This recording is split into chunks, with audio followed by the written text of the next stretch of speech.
Assalamualaikum warahmatullahi wabarakatuh.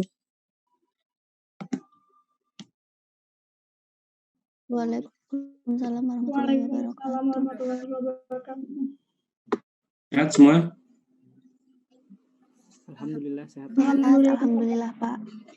Baik, kita ini sekarang masuk ke pertemuan kelima. Sebetulnya konsepnya relatif sederhana, itu menceritakan tentang bagaimana konsep derivatif di dalam transaksi bisnis atau manajemen keuangan internasional. Jadi kita akan mempelajari konsepnya secara umum itu hanya 3, tetapi nanti akan di beberapa potong bagiannya.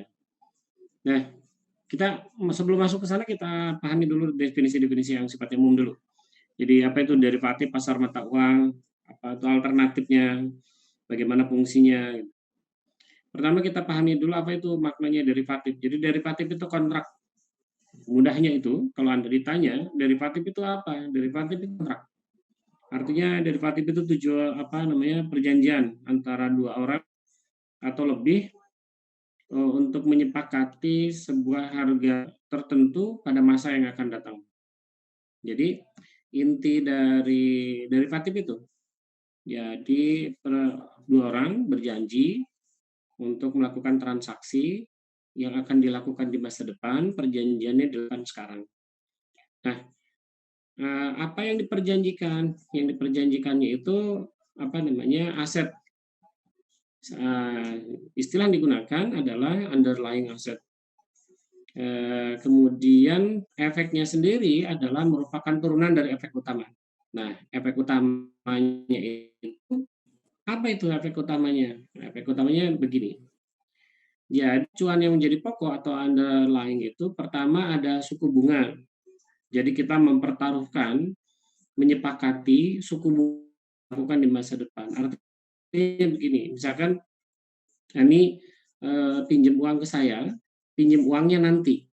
Jadi kalimat pokoknya adalah pinjam uangnya nanti, bukan sekarang. Jadi Ani pinjam uang ke saya, pinjam uangnya nanti 6 bulan yang akan datang atau setahun yang akan datang, punya waktu yang bukan sekarang. Nah, bunganya disepakati misalkan 8%. Karena bunga sekarang 8%. Kenapa orang-orang ini bersepakat 8%? Ya karena memang mau pinjamnya nanti, tapi saya pengen ada kepastian dulu bahwa berapa bunganya gitu. Katilah tadi 8%. Realitanya kemudian apakah bisa misalkan nanti menjadi lebih tinggi, menjadi lebih rendah? Bisa. Nah, perkaranya adalah ketika itu menjadi bunganya itu menjadi lebih tinggi atau lebih rendah, maka akan ada para pihak yang dirugikan atau diuntungkan 8%. Kemudian realitanya ternyata bunga pas itu 6%, berarti kan saya untung. Betul nggak? Lutfi ngerti nggak di sebelah mana untungnya, Pi? Iya, Pak. Sebelah mana untungnya kira-kira? Kenapa saya untung dalam kondisi itu?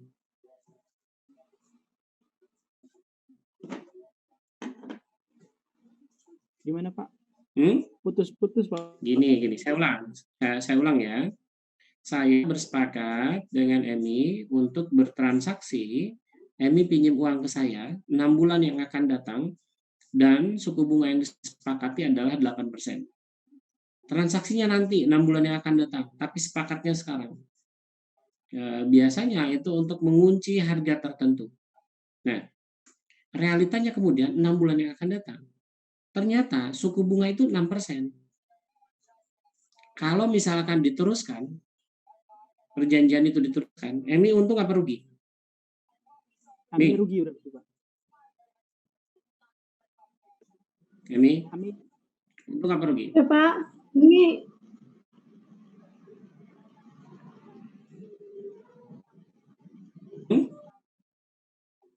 Ini suaranya putus-putus atau gimana?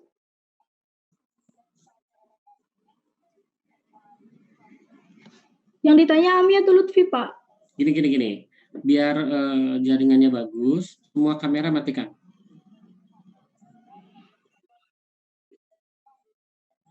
Baik. Yang menyalakan kamera hanya yang saya tanya. Oke. Tadi asalnya perjanjiannya 8%, kemudian realitanya 6 bulan datang itu hanya 6%. Nah, Emi, itu kalau diteruskan untung apa rugi? Rugi, Pak. Kenapa rugi? Karena kan udah disepakati dengan bunga 8%, tapi setelah 6 bulan kemudian bunganya turun, otomatis kan lebih banyak yang digunakan pada saat harga disepakati gitu, Pak. Bukan. Gini, rugi karena andai saja Emi membatalkan perjanjian dengan saya, Emi bisa pinjam dari orang lain bunganya 6%. Ngerti nggak? Ini ngerti kan nih? Nah, jadi ketika untung dan rugi itu dibicarakan, untung meruginya itu dibicarakan apakah jika dilakukan itu lebih menguntungkan apa rugi. Kalau transaksi dengan saya rugi, ngapain transaksi dengan saya? Mendingan transaksi dengan orang lain yang 6%. Artinya beban biaya transaksi itu menurun 2%. Nah, itu juga terjadi pada yang lain. Ini boleh matiin kamera biar jaringan nggak terlalu lambat. Nah, itu juga terjadi misalkan pada nilai tukar. Misalkan Tias itu memproduksi karet, perkebunan karet. Alia itu memproduksi sepatu dari bahan karet. Tias berasal dari Malaysia. Mata uang yang digunakan itu ringgit. Alia orang Indonesia, mata uang yang digunakan itu rupiah. Nilai tukar pada saat ini 3.750 rupiah per 1 ringgit. Nah, Tias ingin harga yang disepakati itu aja 3.700 seterusnya selama 1 tahun. Jadi Tias bersepakat akan menjual barang dengan kurs 3.750 pada Alia selama setahun itu. Tias kenapa melakukan itu? Kan pertanyaannya itu, kenapa Tias melakukan itu? Tias takut, gimana kalau misalkan ternyata nanti nilai tukarnya menjadi menjadi turun. Misalkan ternyata mata uang rupiah meningkat, per ringgit itu menjadi 2.000. Maka Tias rugi karena hanya akan bayar 2.000. Ada selisih 1.700 sekian. Maka kemudian Tias mengikat orang. Boleh sepakatin gini deh. Alia kenapa mau misalkan? Alia kenapa mau membeli karet dari Tias harganya flat 3.750? Karena andai saja harga bisa berubah-ubah, maka resiko yang paling mungkin timbul itu adalah harga sepatu Alia jadi berubah-ubah. Harga dasarnya. Kalau harga dasarnya berubah-ubah, maka kesulitan yang paling pokok dari Alia itu adalah menentukan keuntungan di masa depan. Bagi pengusaha, kesulitan menentukan harga di masa depan itu rugi besar. Karena tidak bisa membuat perencanaan, tidak bisa memberikan perhitungan keyakinan berapa sih keuntungan Alia di masa depan. Kenapa harus ada rencana itu? Kalau tidak punya rencana, bank nggak akan mau investasi, bank nggak akan mau ngasih pinjaman, investor nggak akan mau kasih pinjaman. Kenapa? Nggak jelas usaha berapa untungnya selama setahun. Jadi, ketika orang bertransaksi, baik itu suku bunga, kurs, komoditas, ekuitas, indeks, itu para pihak itu biasanya tujuannya adalah melindungi dirinya dari risiko naik atau turun. Maka kemudian kita timbul pemikiran di kepala kita, untuk apa? Nah, untuk perencanaan. Jadi, saudara sekalian, yang paling penting di dalam bisnis itu bukan soal harganya jadi turun, harganya jadi naik, untungnya membesar, untungnya mengecil, bukan. Dalam bisnis, itu yang penting bukan turun naiknya harga, tetapi kepastian harga. Jadi, orang-orang berbisnis ingin harga barang atau jasa yang dia produksi itu pasti berapa harganya. Maka dia harus bersumber dari yang pasti juga. Nah, itulah sebabnya kemudian orang melakukan transaksi atas underlying, atas acuan pokok ini, untuk kemudian disepakati pada harga tertentu. Asa, kameranya dimatiin karena jaringannya nggak begitu bagus. Kalau saya panggil boleh nyalain. Oke, jadi transaksi ini yang atas acuan-acuan pokok ini dilakukan itu untuk menghindari resiko naik dan turun. Tadi saya jelaskan bahwa itu penting untuk memastikan kepastian usaha. Ini adalah terjemahan apa yang saya ceritakan tadi. Nah, di dalam transaksi derivatif itu yang paling dimudahkan adalah option dengan forward dan futures. Jadi option itu hak. Seperti tadi, Emi bertransaksi dengan saya, sepakat atas bunga tertentu di masa depan. Kalau kesepakatan itu Emi boleh tidak ambil, artinya saya nggak jadi Pak, saya nggak jadi minjem uang dari Bapak. Kenapa? Rugi saya, mendingan minjem ke orang lain 6% daripada ke Bapak 8% gitu. Nah, itu artinya option. Artinya transaksi derivatif yang maknanya kita boleh membatalkan hak. Tetapi yang menjual tidak boleh membatalkan kewajiban menjual. Jadi harus diingat option itu kewajiban menjual harus dilaksanakan. Tetapi yang hak membeli bisa membatalkan. Jadi salah satu pihak itu sifatnya hak, pihak yang lain sifatnya wajib. Atau misalkan begini, saya menjual hak pada orang lain untuk membeli gitu misalkan. Itu berarti yang menyatakan pertama kali itu berkewajiban. Jadi Emi wajib membeli barang dari saya, berarti wajib itu membeli. Nah, apa bedanya option dengan forward dan futures ini? Nah, forward atau futures itu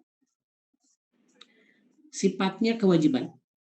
Jadi kalau option itu tadi hak, boleh dibatalkan. Kalau forward dan futures itu tidak boleh. Artinya para pihak yang berjanji, misalkan tadi antara Eni dengan saya, itu harus melakukan itu. Baik yang menjual maupun membeli, atau siapapun yang bertransaksi di antara mereka berdua, itu wajib melaksanakan. Paham sampai situ nggak?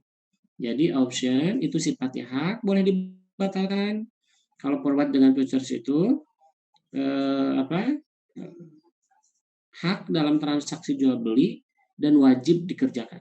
Jadi misalkan begini, Asal membeli Alia tadi berjanji untuk membeli karet dari siapa tadi? Dari Tias. Oke. Alia berjanji membeli karet dari Tias. Kalau dalam transaksi forward, berapapun harga di masa depan, itu wajib dibeli.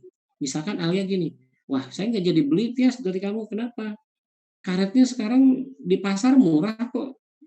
Kenapa saya mesti beli di kamu mahal sekali? Gitu. Saya batal aja. Nah, kalau perjanjiannya forward, maka itu tidak bisa dibatalkan. Kalau perjanjiannya itu futures, itu tidak boleh dibatalkan. Kalau perjanjiannya option, itu boleh dibatalkan. Kan di perjanjian awal, transaksinya disepakati option. Artinya, kalau ternyata merugikan, saya nggak akan jadi. Saya nggak akan meneruskan. Tapi kalau menguntungkan, saya akan teruskan. Kalau forward dan option, forward dan futures nggak. Begitu transaksi, itu wajib dikerjakan. Nah, sekarang, apa bedanya forward dengan futures? Forward itu tidak di bursa. Jadi tadi seperti Alia sama Yas bersepakat membeli karet, nggak perlu di bursa, dua-dua orang aja bersepakat menulis tanda tangan, perjanjian disebut forward, kemudian disepakati selesai. Nah, perbedaannya futures itu hanya transaksi yang bersifatnya wajib, berlaku di masa depan, dan transaksinya adalah aset atau komoditas yang ada di bursa. Jadi dicatatkan di bursa. Kalau forward enggak, itu hubungan pribadi saja. Nah, biasanya para pelakunya yang utama adalah bank, walaupun tidak mesti. Nah, sekarang kita sudah jelas apa bedanya option forward dengan futures. Baik, saya coba cek satu-satu. Tias, apa beda Tias antara option dengan forward? Nyalakan kameranya. Apa bedanya, Tias? Sudah ada foto, sudah ada videonya belum ya, Pak? Udah. Bagus, cantik. Ayo ngomong. Kalau forward itu biasanya dia tuh antara pribadi dan itu nggak ada di bursa, Pak.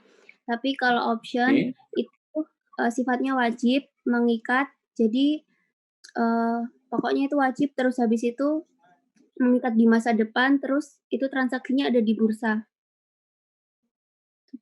Benar. Alia, betul nggak apa yang diucapkan Tias?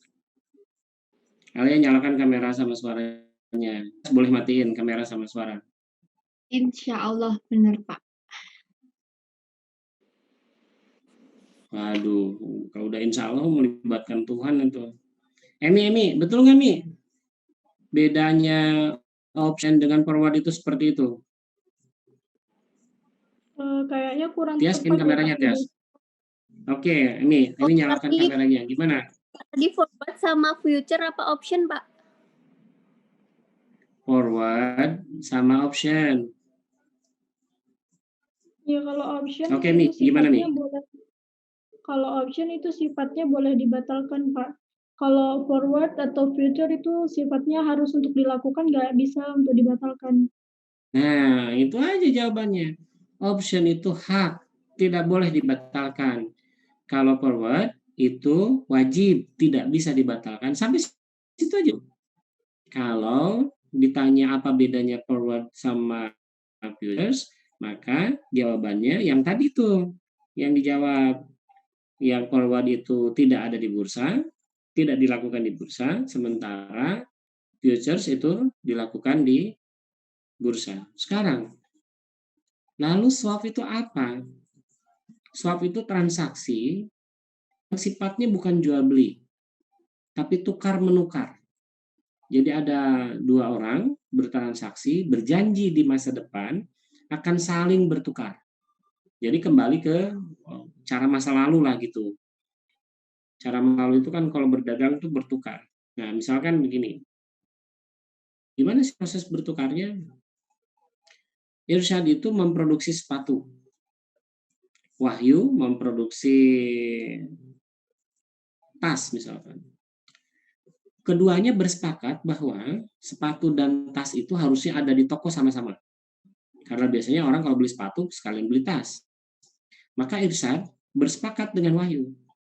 6 bulan yang akan datang, kita sepakat yuk saling tukar-menukar barang.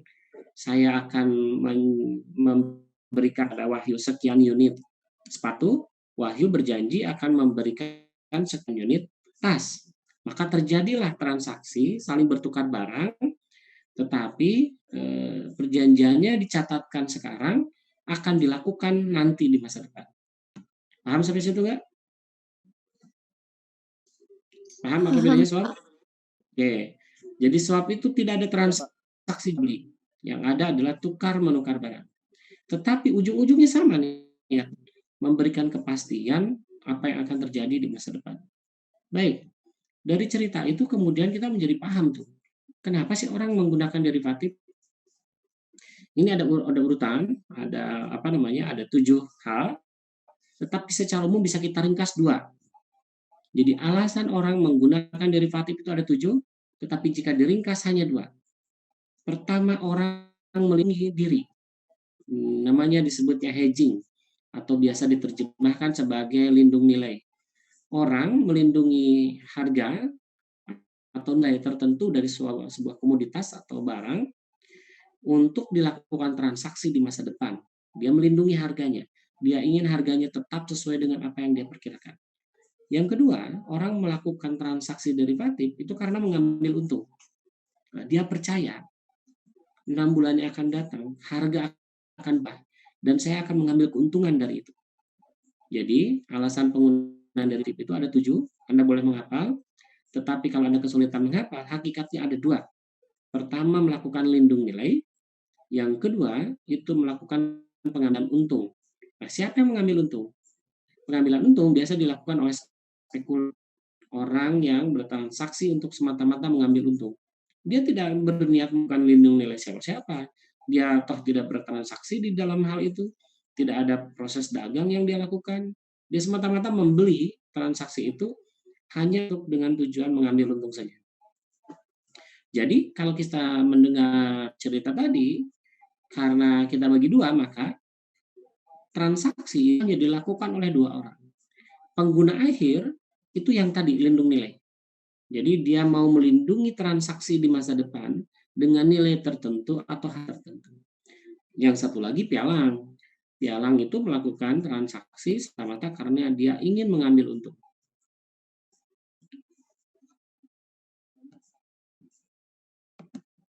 Asa, sebutkan satu aja alasan kenapa orang melakukan transaksi derivatif. Asa?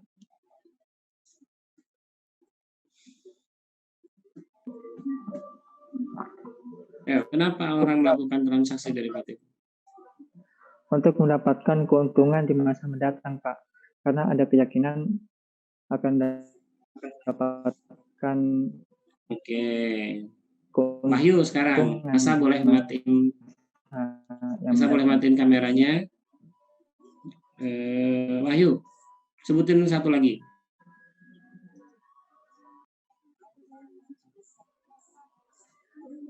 Asa boleh matiin mic-nya. Wahyu nyalakan mic-nya.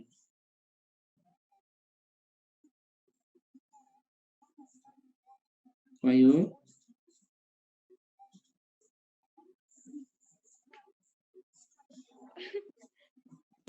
Halo Pak. Alasannya yang satu ingin melindungi nilai Pak. Ingin melindungi harga. Halo? Iya, halo. Ingin lindungi nilai. Oke, betul. Jadi yang pertama yang harus diingat, dia melakukan transaksi karena mengambil keuntungan. Oh gitu, nggak apa-apa. Sekarang matiin lagi kameranya biar sinyalnya menguat.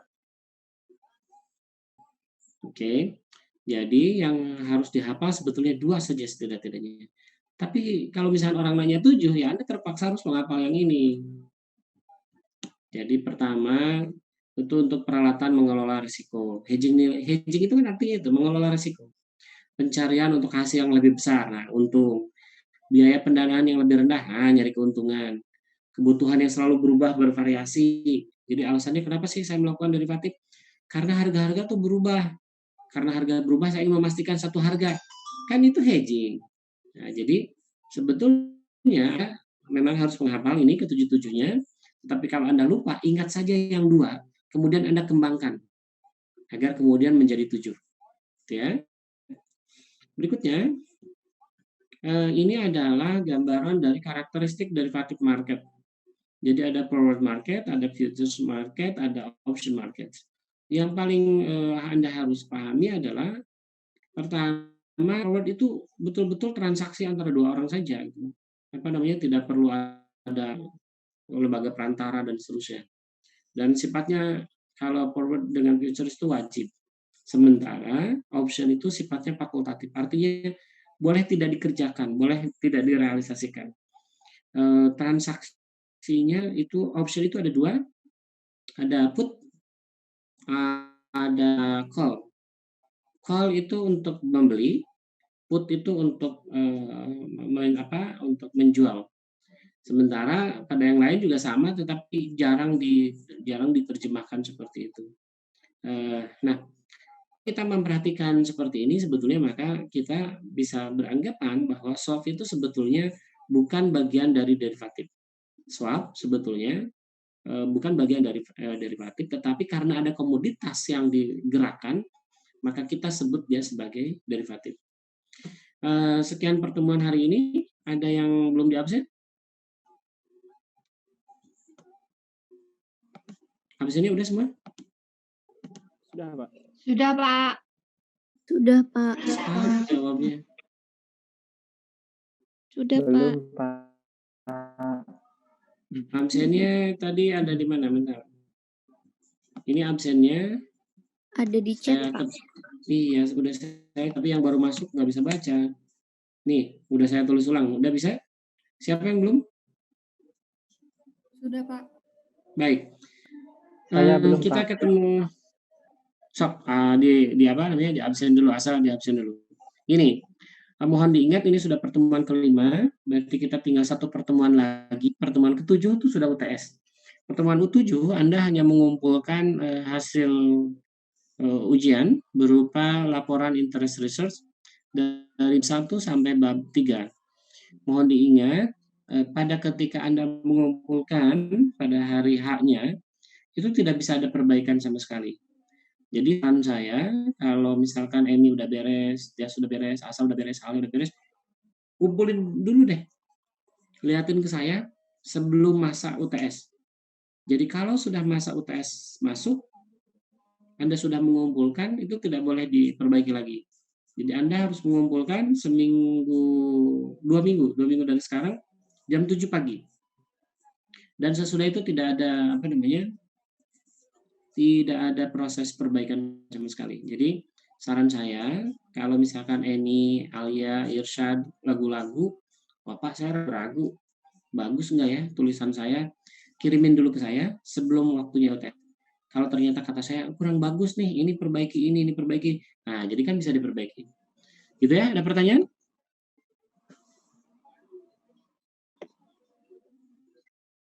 Pak, saya Ada pertanyaan? bertanya, Pak.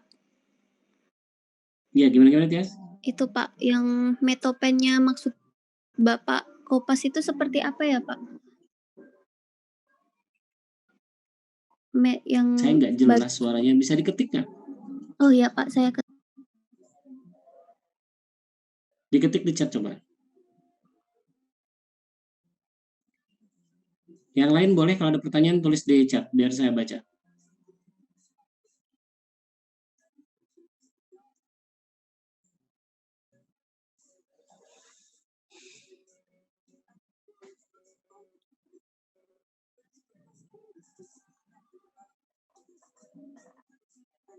Mana Tias pertanyaannya? Untuk metopen boleh Kopas itu maksudnya, oh begini. Begini, metodologi penelitian itu, Tias, itu selalu itu aja. Nggak ada perubahan. Jadi misalkan gini, Tias mau melakukan riset, kemudian metodologi yang digunakan itu misalkan Rush model. Rush model itu kan gitu-gitu aja gitu. Jadi saya malah lebih senang jika Tias ambil riset yang sudah sudah dilakukan orang di jurnal, di apa, Kopas seluruhnya. Jadi nanti akan melakukan persis seperti itu. Jadi tinggal ngikuti. Nah, untuk menghindari plagiasi, cek plagiasi, kemudian sesudah dibaca, dicek ulang, diketik ulang. Itu ya. Jadi saran saya justru pada metodologi lebih baik ikuti contoh. Jadi Tias cari jurnal atau metode yang sudah dikerjakan orang, dan itu pas betul dengan tema yang Tias buat. Kalau nggak pas ya jangan gitu. Jadi cari yang pas.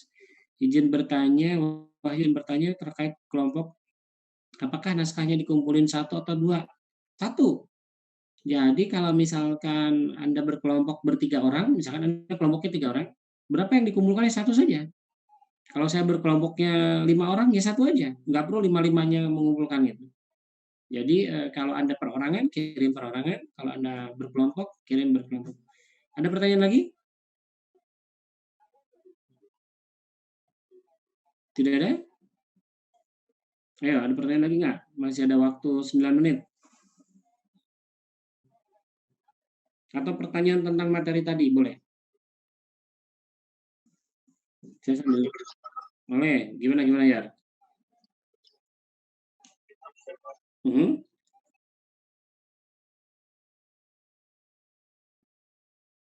Gimana?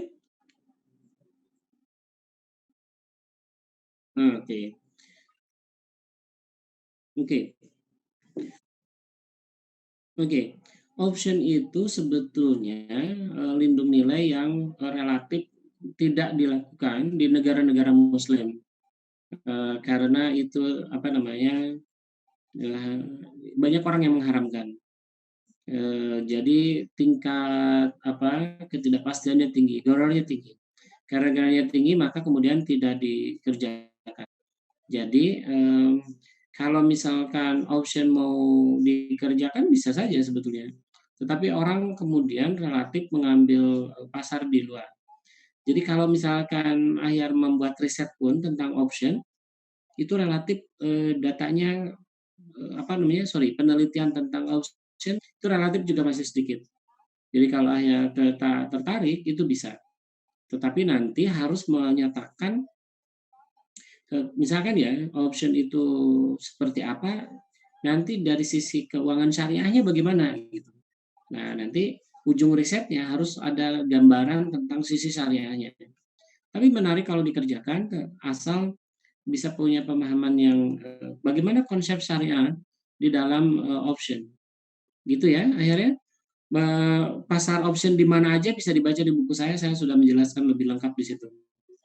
Ada lagi pertanyaan? Iya. Ada pertanyaan lagi? Untuk misalkan mau ngoreksi ke Pak Darmawan berarti via WhatsApp saja Pak, langsung Via dikirim. WhatsApp. Betul. Oh, iya. Kirim ke WhatsApp saya, nanti saya koreksi. Kalau hari sampai besok mungkin saya agak padat ya. Mungkin saya mulai memeriksa hari Kamis. Tapi mau dikirimkan dari sekarang boleh, karena saya biasa memeriksa WhatsApp itu dari bawah kan. Ya siapa yang pertama kali dikirim ke saya, tentu saya akan baca lebih dulu. Ada pertanyaan lagi?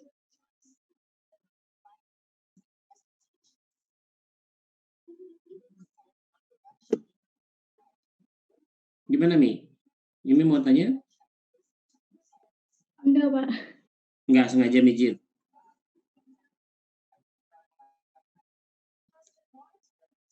Tidak ada. Baik, kalau tidak ada, absennya sudah. Kita ketemu minggu depan sebagai pertemuan terakhir sebelum UTS. Semoga tugasnya cepat selesai ya. Kalau misalkan ada masalah, tolong saya dikasih tahu. Saya ingin Anda mendapatkan nilai maksimal pada mata kuliah saya. Jadi kalau ada yang mesti diperbaiki dan seterusnya, saya ingin membantu agar Anda mendapatkan nilai maksimum. Tolong dikumpulkan secepat-cepatnya biar saya bisa ngasih saran. Terima kasih. Assalamualaikum warahmatullahi wabarakatuh. Waalaikumsalam warahmatullahi wabarakatuh. Terima kasih, Pak. Ya, istirahat ya. Udah malam, tidur.